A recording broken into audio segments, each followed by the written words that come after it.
안녕하세요. 낭독 책밤입니다. 문득 삶의 무게가 더욱 짙게 느껴지는 때가 있습니다. 현실에서의 삶이 너무 지친 때에는 되려 이 책의 책장을 넘기지 못했어요. 그러다 조금 움직일 여유가 생긴 어느 날 이 책을 다시 읽기 시작했습니다. 저자가 처했던 그 상황과 나의 상황을 비교하기 위해서가 아니라 그는 그 처참했던 시간 무엇을 보며 살아냈을까? 그 마음의 방향이 궁금해서요.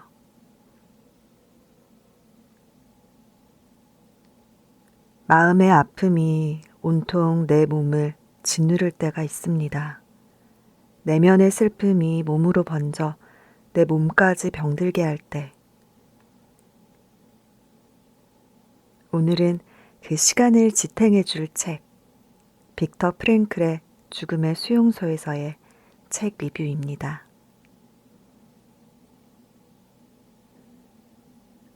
이 책은 빈 의과대학의 신경정신과 교수이며 제2차 세계대전 당시 3년 동안 다하우와 아우슈비츠 강제 수용소에 있었던 빅터 프랭클의 경험담입니다. 시련에 부딪혀 길을 잃었다면, 삶의 의미를 찾고 지금의 고난과 시간을 걸어가 보려 한다면, 나의 고난과 마주할 용기가 생겨 무엇인가 행동하려 한다면 오늘 낭독 책밤의 책 리뷰와 함께 해주세요.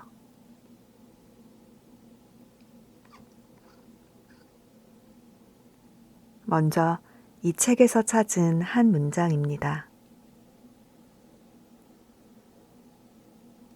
삶에 어떤 의미가 있다는 것을 깨닫는 것보다 최악의 상황에서 효과적으로 살아남을 수 있는 방법은 없다. 아마도 이 문장이 이 책을 전 세계적인 베스트셀러로 만든 메시지가 아닐까 싶기도 합니다. 저자는 위의 문장에 덧붙여 이렇게 썼습니다. 왜 살아야 하는지 아는 사람은 어떤 어려움도 참고 견딘다 라는 니체의 말에는 이런 예지가 담겨 있다. 따라서 우리는 인간 내면에 잠재된 의미를 찾을 수 있도록 도전장을 던지는 일을 주저해서는 안 된다. 인간에게 실제로 필요한 것은 긴장이 없는 상태가 아니라 가치 있는 목표, 자유의지로 선택한 목표를 위해 노력하고 투쟁하는 것이다. 인간에게 필요한 것은 어떻게 해서든지 긴장에서 벗어나는 것이 아니라 앞으로 성취해야 할 삶의 잠재적인 의미를 밖으로 불러내는 것이다.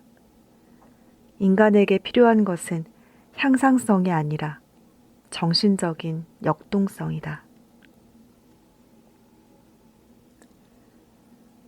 저자는 그가 체험한 다양한 사례를 들면서 여러 번 주장합니다. 인간은 책임감을 가져야 하고 잠재된 삶의 의미를 실현해야 한다고. 그리고 그 삶의 의미는 나의 내면이나 정신이 아니라 이 세상에서 찾아야 한다고. 철저하게 지금 내가 딛고 있는 이 현실에서 출발해 그 의미를 찾아야 한다고. 이 책을 관통하는 키워드는 삶의 의미라고 볼 수 있을 것 같습니다. 그렇지만 오늘 저는 이 책의 리뷰에서 마음과 몸의 상관관계라고 키워드를 선정했어요. 유독 마음이 몸을 지배함을 많이 느낀 시간이어서 그런지 그 부분이 책을 읽고 난 뒤 가장 깊이 남았습니다. 이제 본격적으로 인용한 책의 내용과 리뷰를 낭독하겠습니다. 하나, 삶에는 언제나 유머가 필요하다. 강제 수용소에 예술 비슷한 것이 있다는 것만으로도 놀라워하는 사람이 있을 것이다. 하지만 예술뿐만 아니라 유머도 있었다는 것을 알게 되면 더욱더 놀랄 것이다. 비록 그 흔적이 아주 희미하고 몇 초 혹은 몇 분 동안만 지속되지만 유머는 자기 보존을 위한 투쟁에 필요한 또 다른 무기였다. 이미 잘 알려진 대로 유머는 그 어떤 상황에서도 그것을 딛고 일어설 수 있는 능력과 초연함을 가져다 준다. 유머 감각을 키우고 사물을 유머러스하게 보려는 시도는 우리가 세상을 살아가는 기술을 배우면서 터득한 하나의 요령이다. 고통이 도처에 도사리고 있는 수용소에서도 이런 삶의 기술을 실행하는 것이 가능하다. 한번 유추해보자. 인간의 고통은 기체의 이동과 비슷한 면이 있다.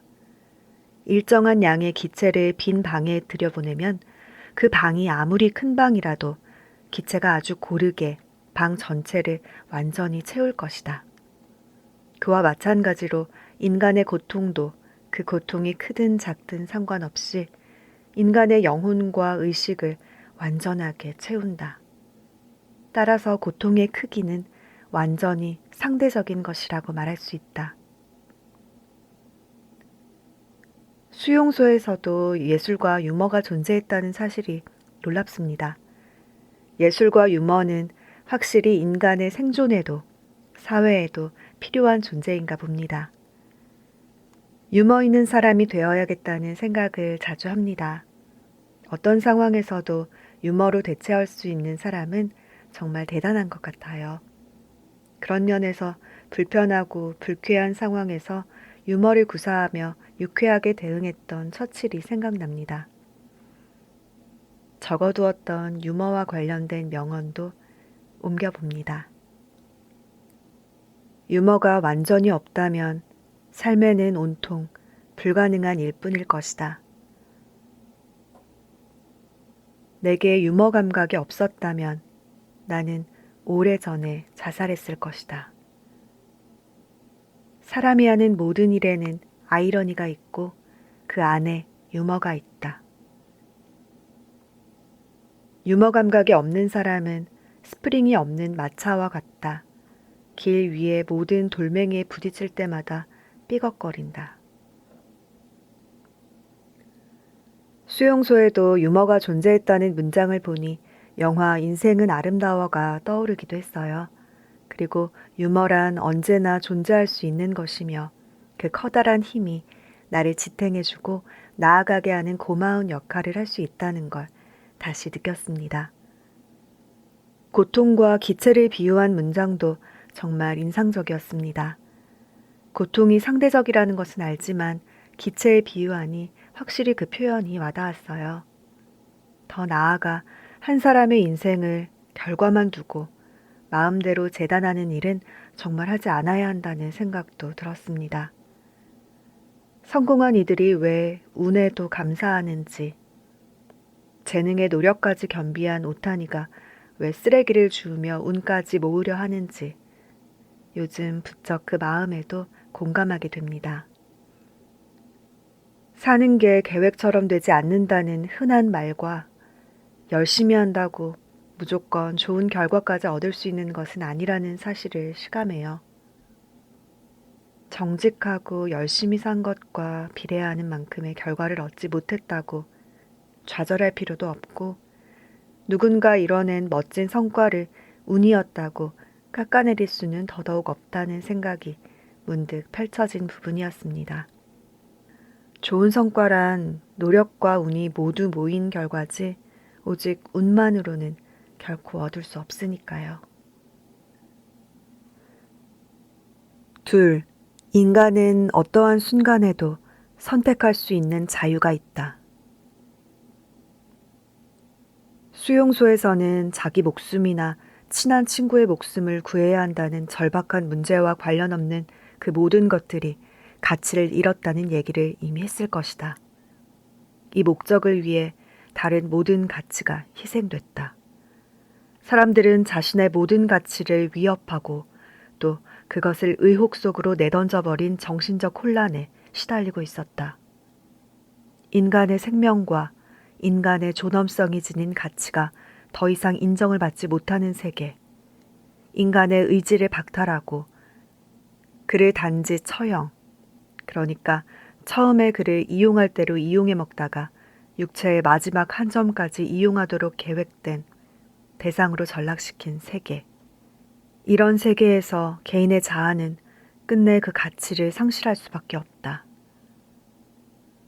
만약 강제 수용소에 있는 사람이 자존심을 지킬 마지막 노력으로 이에 대항해서 싸우지 않으면 그는 자기가 하나의 인간이라는 생각, 마음을 지니고 내적인 자유와 인격적 가치를 지닌 인간이라는 생각을 잃어버리게 된다.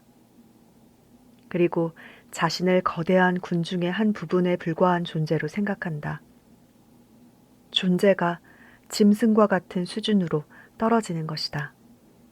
사람들은 생각이나 의지가 없는 양떼처럼 무리지어 때로는 여기에 있다가 그 다음에는 저기로, 때로는 함께 몰려다니다가 때로는 서로 떨어져 다니게 된다.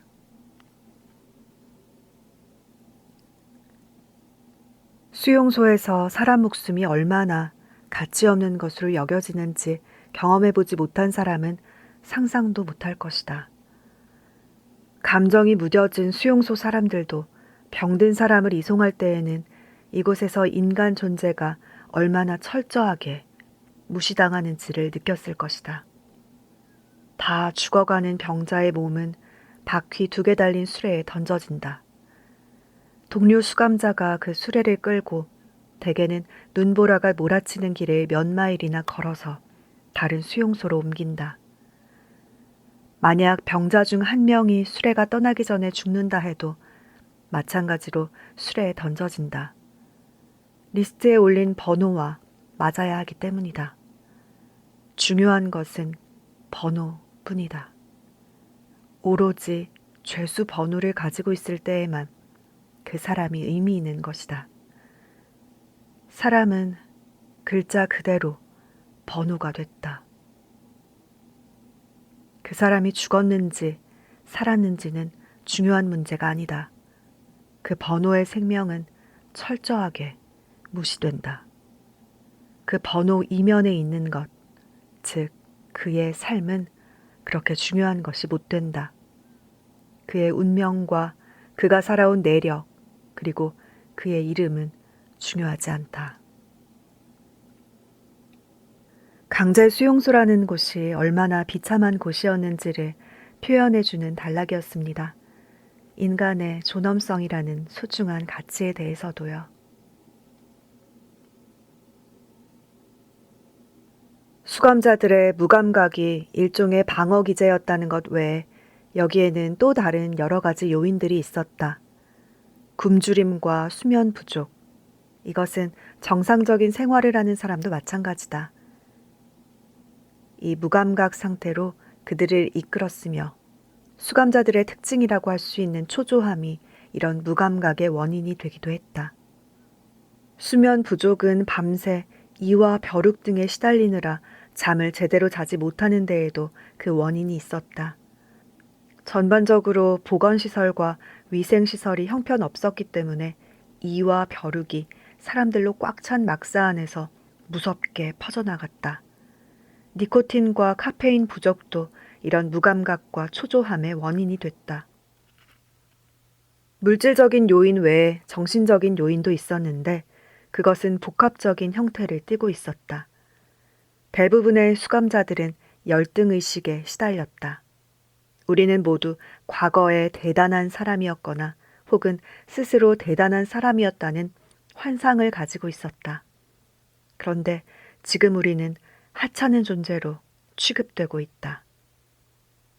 한 사람의 내적 가치에 대한 의식은 보다 차원이 높은, 보다 정신적인 곳에 위치해 있기 때문에 수용소 생활이 이것을 흔들 수는 없었다.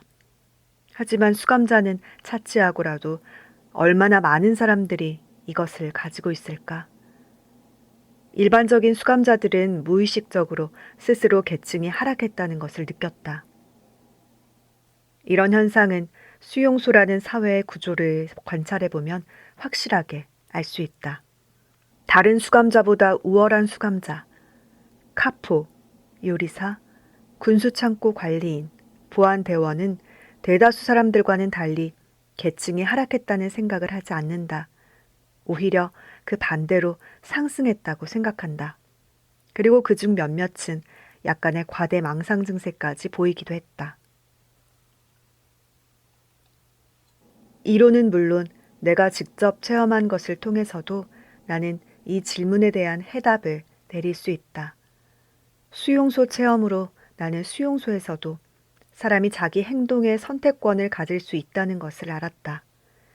이것을 입증해주는 예, 즉 무감각 증세를 극복하고 불안함을 제압한 경우는 얼마든지 많이 있다.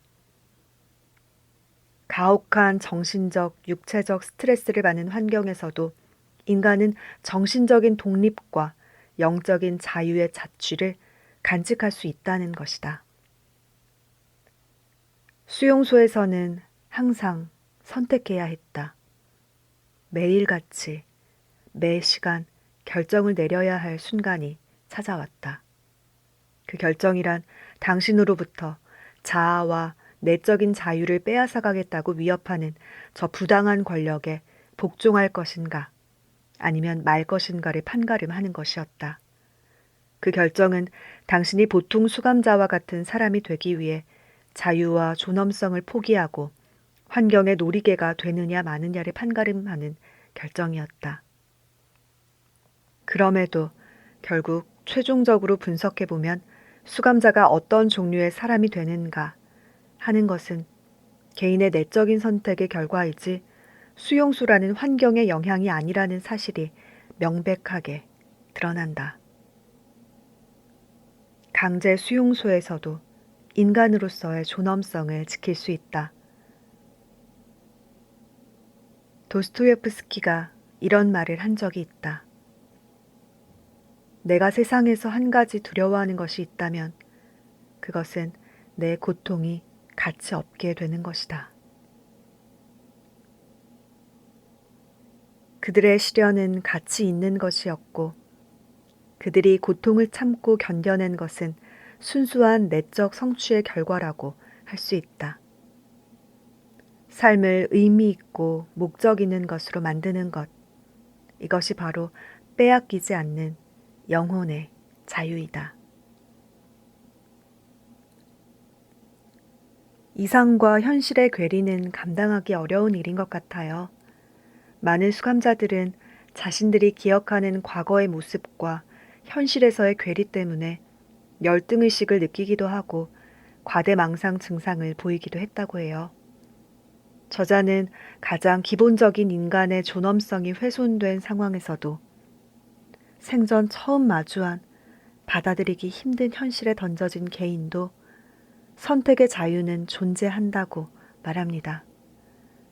저자가 말한 그 선택의 무게감이 정말 무겁게 다가왔어요. 그렇게 가혹한 순간에도 선택권은 나에게 있다는 것은 어찌 보면 그야말로 정말 가혹할 수도 있는 것 같습니다.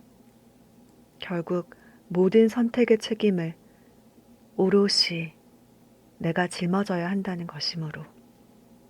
그러니 선택할 수 있다는 자유는 곧 엄청난 무게의 책임을 대가로 지불해야 얻을 수 있는 무거운 일인 것 같습니다. 그럼에도 저자의 이 문장은 환경을 탓하며 주저앉을 것이 아니라 그 속에서 할 수 있는 무엇을 하는 선택을 해야겠다는 의지를 갖게 합니다. 미래의 목표를 찾을 수 없어서 스스로 퇴행하는 사람들은 과거를 회상하는 일에 몰두한다.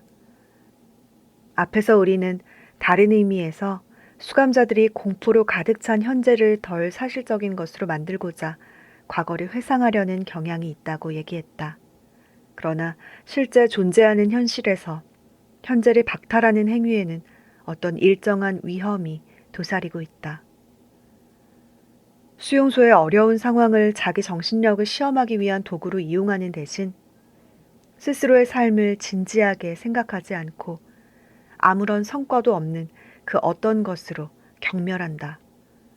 그들은 눈을 감고 과거 속에서 사는 것을 좋아한다. 그런 사람에게 인생은 의미 없는 것이 된다. 평범하고 의욕 없는 사람들에게는 비스마르크의 이 말을 들려주는 것이 좋을 것이다. 인생이란 치과 의사 앞에 있는 것과 같다.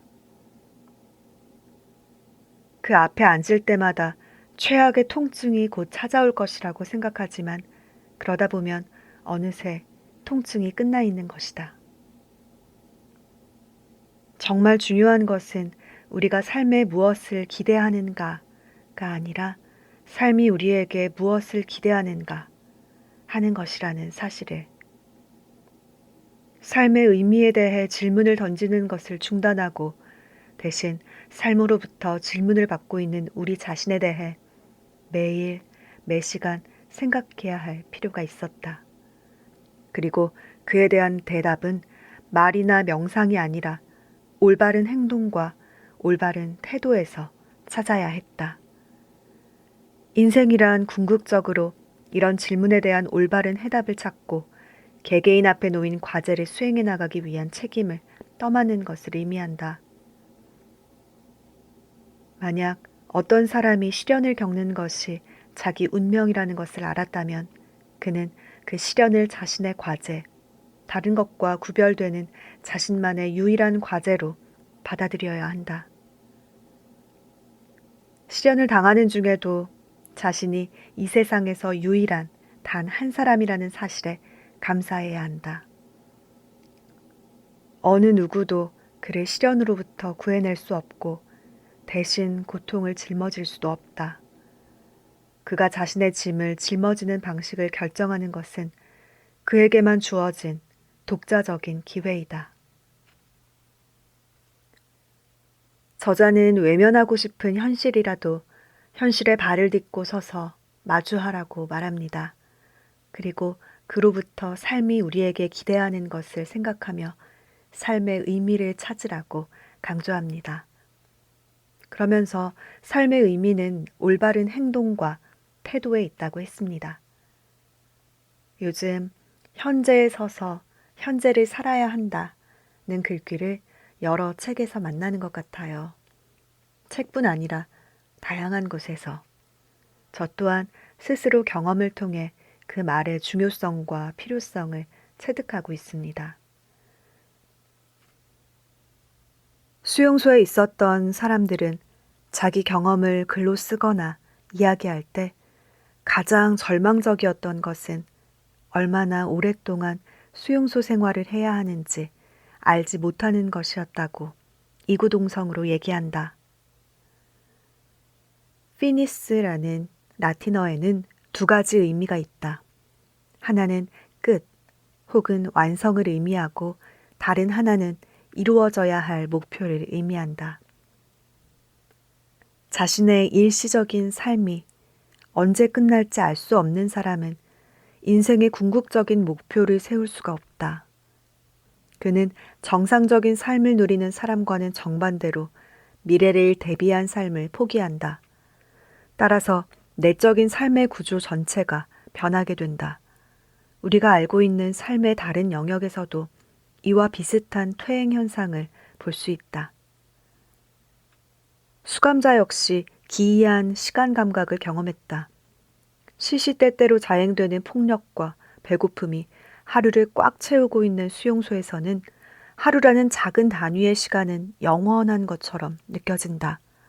하지만 그보다 긴 단위의 시간, 예를 들자면 일주일은 아주 빠르게 지나간다. 수용소에서 내가 한 번은 동료에게 하루가 일주일보다 더 길게 느껴진다고 얘기하자 그 친구도 내 말에 동의한다고 했다. 우리의 시간 감각이 얼마나 역설적이었던가. 또 인용된 비스마르크의 말은 시련을 겪고 있는 이들에게 도움이 될 것 같아요. 고통이 사라지는 끝이 있다는 것이니까요. 빅터 프랭클은 고통의 끝을 도무지 알 수 없었다는 것이 수용소에서 수감자들이 공통적으로 말한 가장 힘들었던 점이라고 말합니다. 그런 것 같아요. 예전에 방영되었던 TV 프로그램인 강철부대가 떠오릅니다. 4명이 한 팀을 이루어 해변에서 무거운 폭탄을 운반해야 하는 미션을 수행했습니다. 팀원들이 지치자 팀장이 10초간 이동 후 잠시 쉴 수 있다고 제안합니다. 그렇게 고통을 견뎌야 하는 시간에 한계가 생기자 거의 쓰러져 가던 팀원이 힘을 냅니다. 목표가 생겼고 고통의 끝이 어딘지 가늠할 수 있게 되었기 때문이었어요. 저자는 또 누구도 시련으로부터 나를 대신 구해줄 수도 대신 고통을 짊어져 줄 수도 없다고 말합니다. 하지만 그 고통 안에서도 스스로 어떻게 시련을 헤쳐나갈 것인지 방식을 선택할 수 있는 유일한 기회를 지니고 있다고 했어요. 상상만으로도 힘겨운 상황 속에서 이런 결론을 내렸다는데 경외감이 들었습니다. 나는 아직도 2개의 자살 미수 사건을 기억하고 있다. 2 사건은 놀라울 정도로 성격이 비슷했다. 2 사람 모두 자살 동기를 털어놓았다. 그것은 자살을 시도하는 사람들이 전형적으로 내세우는 것, 즉 삶으로부터 아무것도 기대할 게 없다는 것이었다. 이런 경우 2 사람에게 인생이 그들로부터 여전히 무엇인가를 기대하고 있으며 미래에는 그들이 인생으로부터 무엇인가를 기대할 수 있다는 사실을 일깨워주는 것이 중요하다. 각각의 개인을 구별하고 존재의 의미를 부여하는 이런 독자성과 유일성은 인간에 대한 사랑처럼 창조적인 의미를 지니고 있다. 이 세상에 자신의 존재를 대신할 수 있는 것이 아무것도 없다는 사실을 일단 깨닫게 되면 생존에 대한 책임과 그것을 계속 지켜야 한다는 책임이 아주 중요한 의미로 부각된다. 사랑으로 자기를 기다리고 있을 아이나 혹은 아직 완성하지 못한 일에 대해 책임감을 느끼게 된 사람은 자기 삶을 던져버리지 못할 것이다.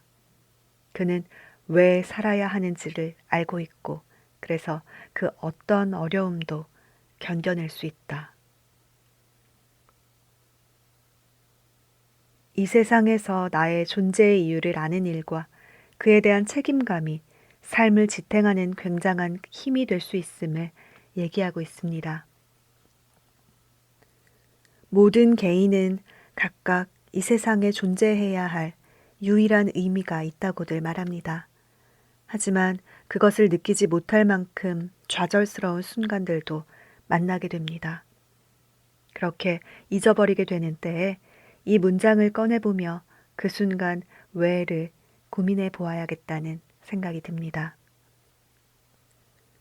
저자는 수용소 생활을 버티게 해주었던 왜가 원고를 완성하는 일이었다고 합니다. 그렇게 왜 살아야 하는지 이유를 깨닫게 되자 조금이라도 메모를 할 수 있는 것들을 모아 꼼꼼히 적으며 살아냈다고 고백합니다. 인간은 조건지어지고 결정지어진 것이 아니라 상황에 굴복하든지 아니면 그것에 맞서 싸우든지 양단 간에 스스로 판단을 내릴 수 있는 존재이다. 인간은 그저 존재하는 것이 아니라 앞으로 어떻게 존재할 것인지 그리고 다음 순간에 어떤 일을 할 것인지에 대해 항상 판단을 내리며 살아가는 존재이다. 같은 맥락에서 이야기하자면 인간은 어느 순간에도 변할 수 있는 자유를 가지고 있다. 묵직한 문장들입니다. 인간은 그저 존재하지 않는다. 어느 순간에도 스스로 판단 내리며 언제든 변할 수 있는 자유가 있다. 언제나 항상 판단을 내리며 살아가는 존재다. 셋, 마음과 몸의 상관관계는 높다. 이 기법이 사용될 때 어떤 일이 일어나는지 알기 위해 신경질환 환자에게 자주 나타나는 증상인 소위 예기 불안에서 시작해보자. 이 증상의 특징은 환자가 두려움을 느끼면 바로 그 증상이 정말로 나타난다는 데 있다. 예를 들어 만약 커다란 방에 들어가 많은 사람들과 마주치면 얼굴이 빨개지지 않을까 두려워하는 사람은 실제로 같은 상황에 처했을 때 훨씬 더 얼굴이 빨개지는 경향을 보인다. 이런 상황에서는 소원은 생각의 아버지라는 말을 공포는 사건의 어머니라는 말로 바꿀 수 있을 것이다. 아이러니하게도 공포 때문에 진짜로 두려워하던 일이 일어나는 것과 같은 방식으로 꼭 하고 싶다는 강한 의욕이 그 일을 불가능하게 만드는 경우도 있다. 이런 과도한 의도, 즉 과잉 의도는 성적인 문제로 고생하는 환자에게서 자주 발견된다. 남자가 자기 정력을 과시하려고 하면 할수록, 여자가 오르가즘에 이르는 능력을 보여주려고 하면 할수록 점점 더 성공할 확률이 떨어진다. 쾌락은 어떤 행위의 부산물이자 파생물로 얻어지는 것이고 또 그렇게 얻어져야만 한다. 그것 자체가 목적이 되면 그것은 파괴되고 망가진다. 과잉 의도 외에도 지나친 주의 집중, 즉 로고테라피에서 말하는 과잉 투사가 발병 원인이 될 수도 있다. 말하자면 병을 일으키게 할 수 있다는 말이다. 다음과 같은 임상보고를 보면 내가 하는 말을 이해할 수 있을 것이다. 한편 로고테라피에서 활용되는 역설의도 기법은 다음과 같은 두 가지 사실을 염두에 두고 개발된 것이다. 즉, 마음속 두려움이 정말로 두려워하는 일을 생기게 하고 지나친 주의 집중이 오히려 원하는 일을 불가능하게 한다는 사실이다. 한 가지 실례가 생각난다. 땀 흘리는 것에 공포증이 있는 한 젊은 의사가 나를 찾아왔다. 땀을 많이 흘릴 것이라고 생각할 때마다 예기 불안이 정말로 땀을 많이 흘리게 만든다는 것이었다. 이 순환의 고리를 끊어버리고자 나는 환자에게 땀을 많이 흘리게 될 것 같은 상황이 발생하면 일부러 사람들에게 자기가 얼마나 땀을 많이 흘릴 수 있는지 보여주겠다는 생각으로 이 문제를 해결하라고 충고했다. 일주일 후 그가 다시 나를 찾아와서 말했다. 예기 불안을 일으킬 만한 사람을 만날 때마다 속으로 이렇게 말했다는 것이다. 전에는 땀을 한 바가지밖에 안 흘렸지만 이제는 적어도 10바가지는 흘리게 될걸. 그 결과가 어땠는지 아는가? 공포증으로 4년 동안 고생하던 그는 단 일주일 만에 병에서 해방될 수 있었다. 여기서 독자 여러분은 환자의 태도가 반전됐다는 것을 알 수 있을 것이다. 두려움이 있던 자리에 대신 그 반대되는 소망이 들어간 것이다. 이런 과정을 통해 불안이라는 돛대에서 바람이 빠져나가고 말았다. 이 치료에서는 타고난 유머 감각으로 자기 자신에게 초연할 수 있는 인간 능력을 활용해야만 한다. 스트레스는 만병의 근원이라는 말이 있어요. 이 책에서는 마음과 생각이 얼마나 내 몸에 실질적이고 큰 영향을 미칠 수 있는지를 구체적인 사례를 들며 이야기합니다. 첫 번째, 예기불안. 두려움을 느끼면 정말 그 증상이 발현한다는 것입니다. 두 번째, 과잉의도. 꼭 하고 싶다는 강한 의욕을 가지는 것이 오히려 그 일을 불가능하게 만든다는 것입니다. 세 번째, 과잉투사. 자신이 기대하는 것에 지나치게 주의를 집중하는 것이 원치 않는 방향에서 병을 일으킬 수 있다는 것입니다. 이런 사례를 보면 마음이 온몸에 내보내려는 각종 신호들이 얼마나 강력한 힘을 갖는지 알 수 있어요. 생각이 정말로 실제적인 신체의 반응을 이끌어내니 마음을 잘 가꾸는 일이 정말 중요한 것 같아요. 하지만 또 너무 내 마음을 잘 가꾸고 통제하려는 마음까지 가지는 말아야 하겠죠. 인체의 신비를 느낍니다. 이런 게 과유불급, 중용의 삶을 말하는 것인가 싶기도 합니다. 언젠가 나는 미래에 대한 믿음의 상실과 이런 위험한 자포자기가 서로 밀접한 연관이 있다는 사실을 보여주는 아주 극적인 사례를 보았다. 우리 구역의 고참 관리인 F는 꽤 유명한 작곡가이자 작사가였다. 그가 어느 날 나에게 고백했다. 저는 언제 우리가 수용소가 해방될 것인지, 우리의 고통이 언제 끝날 것인지 알고 싶었어요. 언제 그런 꿈을 꾸었습니까? 내가 물었다. 1945년 2월에요. 그가 대답했다. 그때는 3월이 막 시작됐을 때였다. 그래, 꿈속의 목소리가 뭐라고 대답했나요? 그가 내 귀에 나직하게 속삭였다. 3월 30일이래요. F는 희망에 차 있었고 꿈속의 목소리가 하는 말이 맞을 거라고 확신하고 있었다. 하지만 약속의 날이 다가왔을 때 우리 수용소로 들어온 전쟁 소식을 들어보면 그날 자유의 몸이 될 가능성은 거의 없어 보였다. 3월 29일 F는 갑자기 아프기 시작했고 열이 아주 높게 올랐다. 3월 30일 예언자가 그에게 말해주었던 것처럼 그에게서 전쟁과 고통이 떠나갔다. 헛소리를 하다가 그만 의식을 잃은 것이다. 3월 31일에 그는 죽었다. 사망의 직접적인 요인은 발진 티푸스였다. 인간의 정신 상태, 용기와 희망 혹은 그것의 상실, 이 육체의 면역력이 얼마나 밀접한 연관이 있는지 아는 사람은 희망과 용기의 갑작스러운 상실이 얼마나 치명적인 결과를 초래하는지 이해할 것이다. 인간의 정신과 육체가 얼마나 가까운지 정신이 무너지면 육체 또한 무너질 수 있음을 다시 한번 느끼게 됩니다. 정말 가혹한 건 어쩌면 희망 고문일 수 있겠다는 생각도 들었어요. 끝없이 희망이 있을 거라 막연한 미래를 보며 고통을 감내하는 오늘을 견디는 일일 테니까요. 인간이 삶의 의지를 갖는 것이 또한 얼마나 중요한 일인지도 새삼 깨닫게 됩니다. 희망이 사라져 살아갈 의지를 놓아버리는 순간 나의 육체 또한 활동을 멈춰버리게 되니까요. 책장을 덮으며 건강한 몸으로 현재를 살기 위해 나의 정신을 어떻게 가꾸어야 할까 하는 질문을 하게 되었습니다.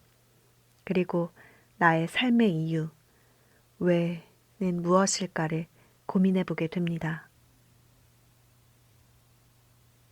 끝으로 추천의 말을 덧붙입니다. 이 책에는 이런 문장이 나옵니다. 시련 속에 무엇인가 성취할 수 있는 기회가 숨어 있다는 것을 깨달았다. 릴케가 우리가 완수해야 할 시련이 그 얼마인고 라는 시를 쓴 것도 아마 시련 속에 이런 기회가 숨어 있기 때문일 것이다. 우리에게는 완수해야 할 시련이 너무나 많았다.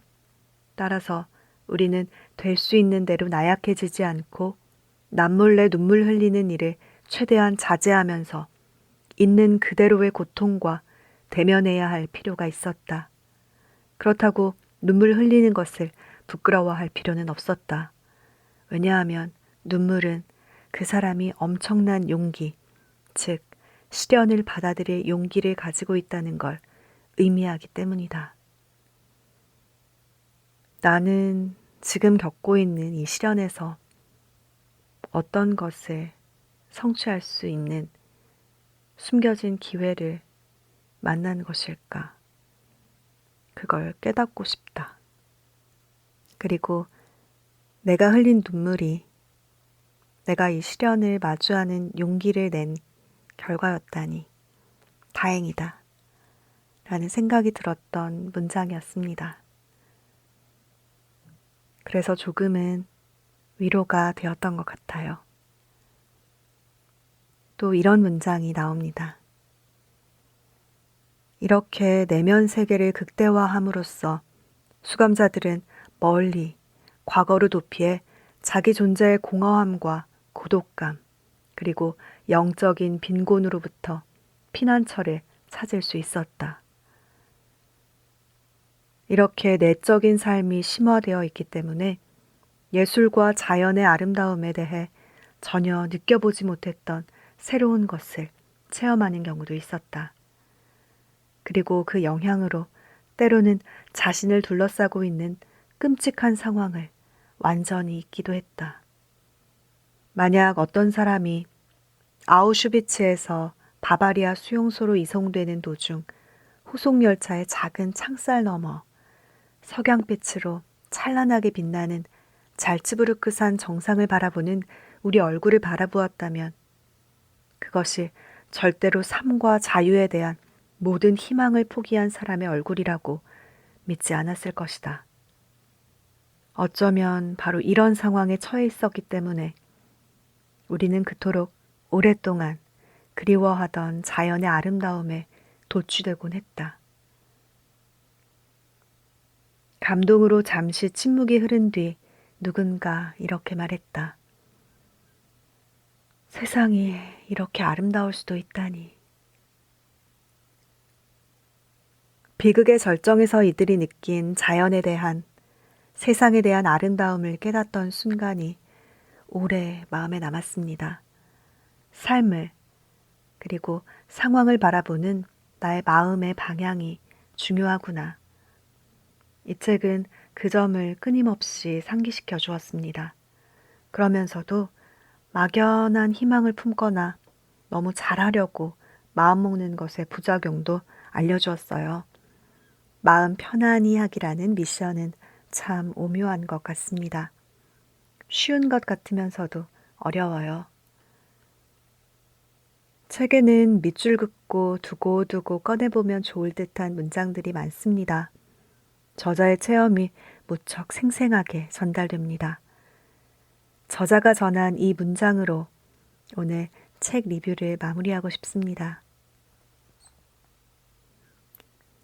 하지만 만약 피할 수 있는 시련이라면 그 원인을 제거하는 것이 더 의미 있는 행동이다.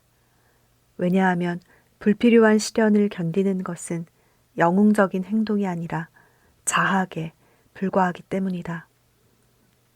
인간이 시련을 가져다주는 상황을 변화시킬 수는 없다. 하지만 그에 대한 자신의 태도를 선택할 수는 있다. 인생을 살다 시련을 만난다면 그 속에서도 무언가 성취할 수 있는 기회는 있다.